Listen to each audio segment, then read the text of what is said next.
How much does it cost to purchase the average home in Kitchener, Waterloo, Ontario?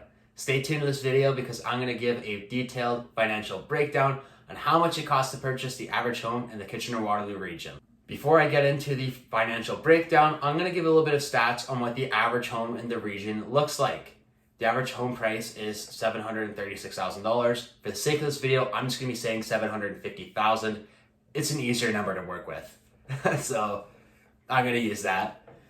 It would be a detached property most likely, as $750,000 would purchase you, something like that, or a freehold townhouse, something in that price range, in that sort of category. In this video as well, I'm going to break down the cost to actually purchase it in terms of the closing costs and the upfront costs to purchase a home, as well as the monthly costs. Now, these prices are estimates for things like property taxes and sort of the monthly part of it, as you can't exactly know how much hydro you're going to be using. I don't know how long of hot showers you take, but these are going to be relatively accurate figures on how much it's going to cost to purchase and maintain the average home in the Kitchener-Waterloo region. When it comes to purchasing the home, the biggest upfront expense you're going to have is the down payment. With a purchase price of $750,000, the minimum down payment you can put down is 7.5%, 5% on the first $500,000, and then 10% on the remaining total up to $750,000. If you did this, you would have to pay mortgage insurance, but it would allow you to have a lower down payment. That amount would be $50,000, $25,000 on the first $500,000, and then another $25,000 on the 10% from $500,000 to $750,000. Now, if you were to put 20% down, so you wouldn't have to pay mortgage insurance, you'd be putting a down payment of $150,000. The next big expense you're going to get hit with is land transfer tax. If you are not a first-time home buyer, you would be paying $11,475. But if you're a first-time home buyer, you're eligible for a $4,000 tax rebate on that amount. The next expense you would have would be your legal fees. That would include paying your lawyer to process all the paperwork for you, as well as title insurance, which would protect your title from all kinds of different easements and all kinds of lawyer stuff. That would come out to about $1,500. This will vary from lawyer to lawyer in different circumstances, so this is sort of a rough number.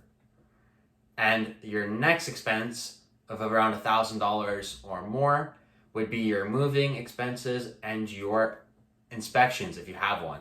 If you have a property inspection, that could cost you around $500, and if you were to hire movers, you'd be paying $500 to $1,000, if not more, depending on the movers you go with and how much stuff you have to move. If you go and rent a truck, it'll be a lot less than that, but you have to pay for the pizza bribery for all your friends to come along. Using these numbers, your range for how much you'd be putting upfront to purchase the average home in Kitchener-Waterloo, Ontario, would be between $59,975 up to $163,975. Now, these numbers can vary. It could be a little bit more if you were to pay more for, let's say, moving fees, if you incur other expenses, but this is roughly what you'd be looking at to get into purchasing the average home in Kitchener-Waterloo, Ontario. Now that I've broken down the upfront cost for your down payment and all your closing costs, now I'm going to get into the monthly cost of owning said home. Now, if you go the route of doing the minimum down payment of 7.5%, your mortgage is going to be significantly more for two reasons. First off, you're putting less money down, so your mortgage is more. And second off, you're going to have a shorter amortization period. If you put less than 20% down, you can only have a 25-year mortgage compared to having a 30-year mortgage if you went and put 20% down. So your payment will be a lot more.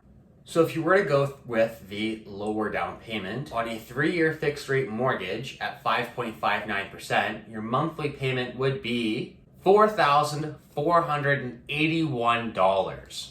Now, if you go with 20% down, your payment's going to be quite a bit less.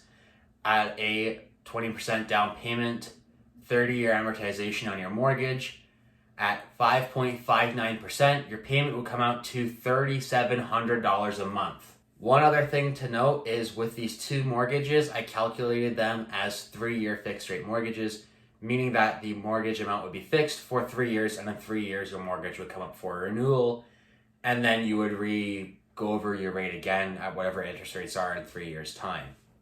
There are a lot of different calculators to calculate how much these mortgages are, as well as showing some of the rates. If you go to your bank website like TD or CIBC or Scotiabank, often they all have a mortgage calculator somewhere on their website, and it also shows the kind of interest rates that they're giving at the time.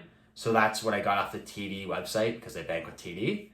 As well, another great resource is the CMHC website that gives more detail on things like the mortgage insurance and how much that costs. That's how I calculated how much the 5% down one would be, and different things like that as well. It's a little bit more detailed, so feel free to check that out. I'm going to link some of those in the description.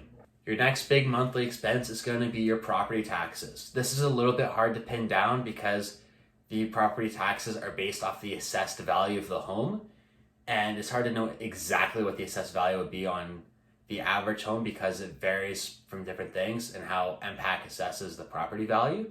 But just using the average property assessed value, it comes out to about $3,600 a year or $300 a month. Now, after your property taxes, your next monthly expense is going to be your utilities. This can vary a lot depending on the efficiency of your home, as well as how much utilities you use and the size of your home and family.